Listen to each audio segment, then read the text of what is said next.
Ermənistanda parlament seçkilərində Paşinyanın rəqibləri kimlərdir? Müxalifət iqtidara gələrsə nə baş verə bilər?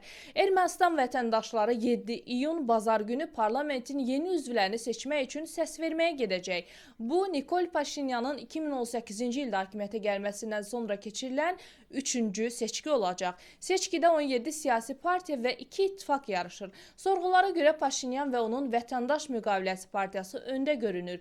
Bu seçki Ermənistanın Rusiyadan uzaqlaşaraq qərbə yaxınlaşması baxımından mühüm dönüş nöqtəsi kimi qiymətləndirilir. Bəzi ekspertlər Paşinyandan fərqli bir liderin seçilməsinin Ermənistan, Türkiyə və Azərbaycanla normallaşma prosesinin zəiflədə biləcəyini deyir. Bir qism isə müxalifət hakimiyyətə gəlsə belə, xarici siyasətdə çox böyük dəyişikliklərin gözlənilmədiyini bildirir. Namizədlər kimlərdir? Paşinyanın əsas rəqibləri arasında 2018-ci il inqilabından əvvəlki siyasətçilər və Rusiyaya yaxın biznesmenlər var. Onlardan biri Rus-Erməni milyarder Samvel Karapetyandır. O, güclü Ermənistan ittifaqına rəhbərlik edir və bir sıra cinayət ittihamları ilə qarşı-qarşıyadır. Buna baxmayaraq Karapetyan bunların siyasi motivli olduğunu bildirir.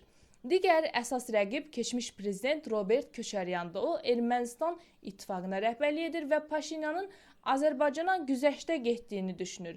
Çiçəklənən Ermənistan partiyasının lideri Gagik Tsarukyan parlament seçkilərində partiyasına rəhbərlik etsə də baş nazir olmaq niyyətində deyil. O, baş nazir vəzifəsi ilə maraqlanmadığını bildirib. Tsarukyan həmçinin deyib ki, partiyasının 4 potensial namizədi var və bu kifayət qədər səs qazansalar bu adları açıqlayacaqlar.